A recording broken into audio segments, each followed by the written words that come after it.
Dando continuidade aos nossos estudos em metodologia científica, né?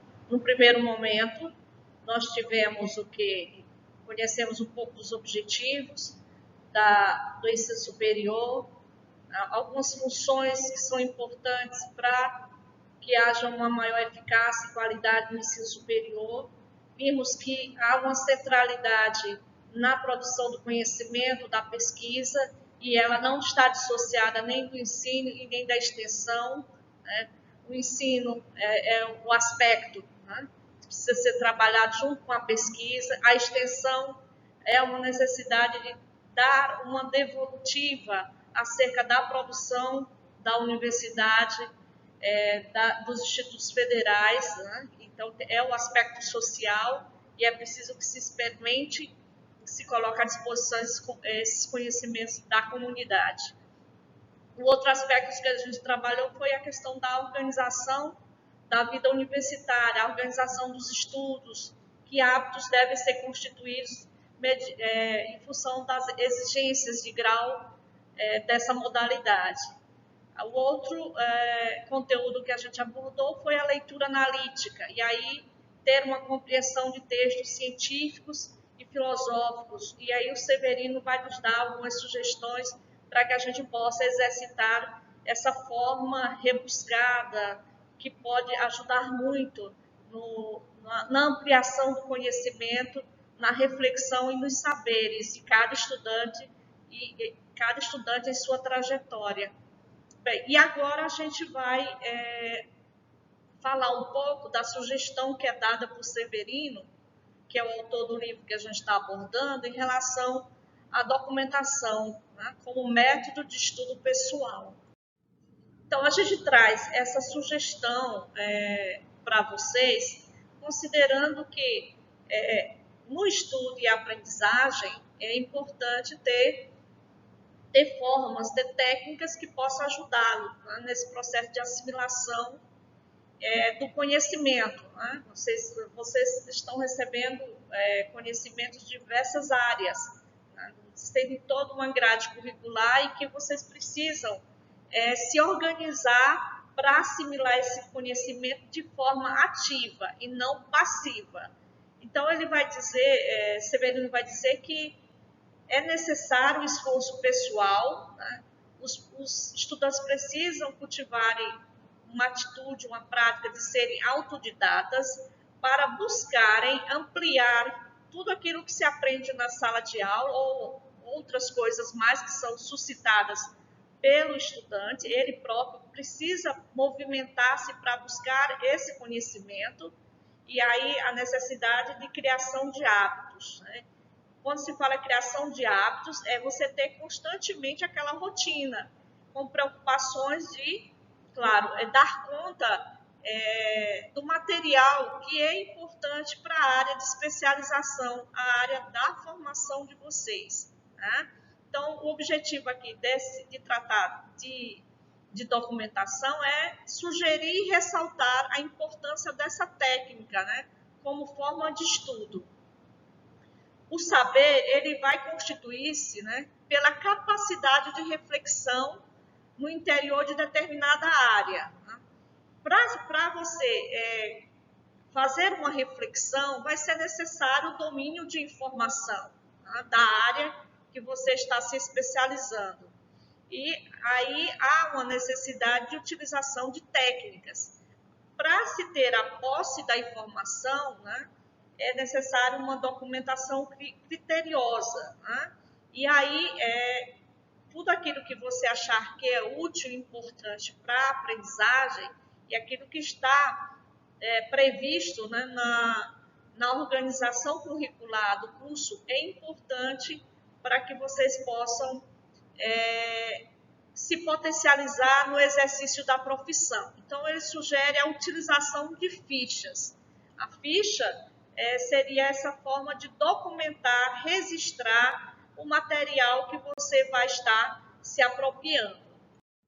Então, uma das formas de documentar aquilo que você se apropria no dia a dia, no cotidiano da vida universitária, é a documentação que ele vai chamar documentação temática. Então, você prepara uma ficha de documentação temática. E o que vai conter nessa ficha de documentação temática? São os trabalhos, as leituras que você realizou, né? São as reflexões, são ideias, são conceitos, né? E ela é feita de forma sistemática, a utilização dessa ficha de controle dos temas que você vai estar aprofundando. E isso é feito ao longo da caminhada do estudante universitário, né? Então, você faz uma leitura de um texto, digamos, é um trabalho de pesquisa.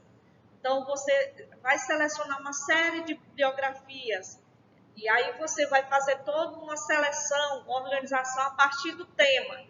E aí a gente vai mostrar direitinho o formato dessa ficha, onde você vai documentar e transcrever aquilo que é importante para aquele trabalho específico ou para o trabalho de conclusão de curso de vocês, porque o trabalho de conclusão é no final do curso.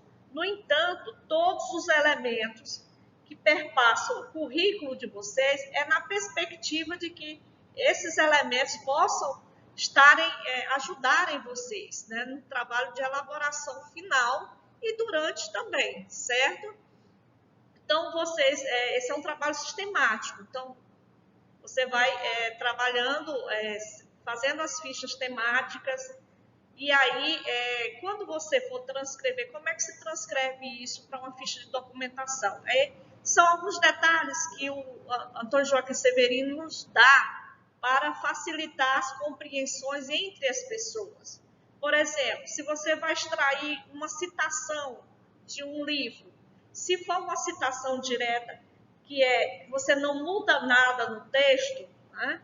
Você tem que colocar necessariamente na ficha de documentação a citação entre aspas e colocar entre parênteses o sobrenome do autor, o ano e a página, fecha parêntese.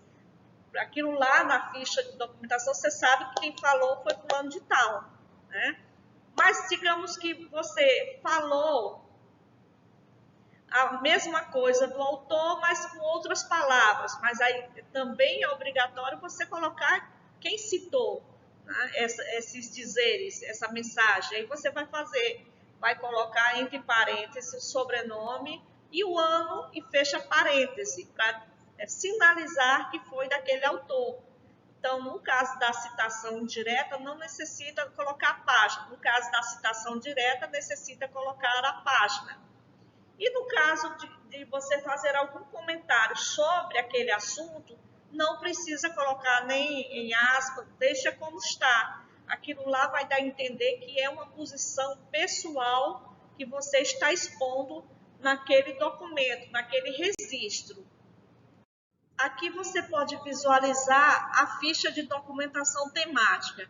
Vocês vão ter aqui do lado esquerdo o título em caixa alta, que é um título geral do assunto, e o subtítulo, que vai tratar de conceituação, né? E na sequência eu vou ter uma série de trechos, de citações que remetem a esse conteúdo, tá? Então a gente chama isso de ficha de documentação temática. A outra forma de documentar as leituras, a gente chama de documentação bibliográfica. Então, você vai confeccionar uma ficha que é destinada para o registro, né, da forma e conteúdo do documento escrito que você vai estar se apropriando. Por exemplo, é um livro, é um artigo, é um capítulo, é uma resenha. Então, você usa a documentação bibliográfica. E aí, esse tipo de ficha de documentação, você vai estar fazendo pode fazer de forma paulatina, ou seja, aos poucos. No primeiro momento, você cria a ficha biográfica e já começa com as referências daquilo que você está se apropriando, as referências, quando eu falo, de acordo com a ABNT, é aquilo que identifica a obra, né? No caso, por exemplo, é um livro, eu vou dizer o nome do autor, o título da obra, eu vou dizer o ano, eu vou dizer a editora, onde foi publicado, e depois eu ao lado disso, eu vou colocar o título, né? Essa ficha de documentação bibliográfica, ela trata de determinado assunto geral, tipo, vai na sequência daquela da documentação temática. E essa ficha ela é importantíssima porque ela é complementar, porque aqui você vai ter os referenciais de uma obra a partir de um autor sobre determinado assunto. Então, é um tipo de ficha que é bastante enriquecedor, sobretudo em trabalhos que exigem, né, um aprofundamento e um levantamento, né, de algum tempo, né? Por exemplo, o trabalho de conclusão de curso de vocês, quanto mais vocês documentarem as leituras, né, canalizarem já pensando num objeto, senão, mas vai se organizando e vai fazendo as fichas, as documentações temáticas e bibliográficas, vai contribuir muito com o estudo de vocês, porque a memória é falível.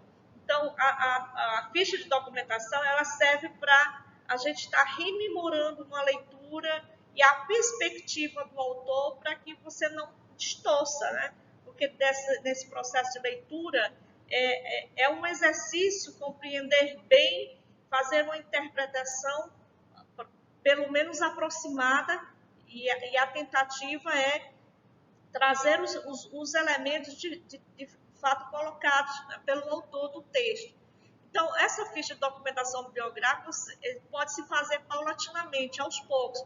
Você pode começar fazendo uma visitação à obra, conhecendo um pouco do sumário, do próprio resumo que às vezes vem na obra, na orelha do livro, né? E aí vai fazendo as anotações. Aí você aprofunda um pouco mais no outro dia, né? Fazendo uma análise temática, que é importantíssimo para você ter uma visão do todo, da mensagem daquele texto, daquela obra que você está documentando, né? E depois vai explorando capítulo por capítulo e vai fazendo as anotações, e até o ponto de você estabelecer comentários. Esse tipo de exercício ele é riquíssimo e ajuda muito, porque chega um determinado momento que você tem que fazer buscas para poder se referir a partir de fulano de tal, que está em determinada página, que está em determinado ano, para poder validar o seu trabalho científico. Então, é um instrumento importantíssimo, você ganha tempo e é fidedigno à ideia que você está trabalhando e explorando. Aqui vocês podem visualizar uma ficha de documentação bibliográfica. Vejam, tem a referência bibliográfica do lado esquerdo, tem o título e subtítulo do lado direito, e aí você vai fazendo digamos, o tratamento da obra, faz uma análise temática, explora capítulo por capítulo, faz críticas positivas e negativas, comentários, e por aí vai. É muito importante para o trabalho do pesquisador, para o estudante universitário. Aqui seria uma outra forma de documentar, né? Ele vai chamar de documentação geral. Tem a ver com a guarda de documentos, aqueles documentos que são perecíveis, ou seja, que é uma edição, uma apostila, uma edição que foi limitada, então é importante guardar esse material. São jornais, revistas, alguns xerox, né? Então, se faz essa documentação desse material, claro, sempre visando o fim, realizar uma pesquisa, realizar um trabalho, né? E aí é importante, se pode utilizar, né, como forma de guardar aqueles classificadores, né? E aí você utiliza a mesma observação, orientação, por temas, por referencial bibliográfico, né? Por autores, sempre classificando conteúdo, ou título e subtítulo, né? Outra dica que ele dá é que a ficha de documentação, ela pode ser aquelas feitas, não é rigoroso em relação ao tamanho, você pode utilizar qualquer tamanho, pode ser feito em cartolina. Geralmente é vendido em papelarias, né? Que tem linhas e você faz a documentação. Tem as folhas em pautas, você pode colocar tudo no classificador por assunto, né? Título, subtítulo, você pode também criar as suas pastas no computador, né? Agora, como você tem muito esse recurso, é até aconselhável você ter pastas específicas das disciplinas, com títulos e subtítulos, utilizando esse método de organização, né? E ele recomenda também a documentação biográfica. Então, você pode fazer fichas de documentação biográfica, que são informações gerais de pensadores, de autores importantes da área de especialização de vocês. Todos esses elementos, eles vão só somar no trabalho de reflexão e de apropriação do saber. E vocês, certamente, terão um trabalho mais consistente ao ter esses elementos já documentados e irão buscar e visitar e revisitar para auxiliar vocês na produção do conhecimento.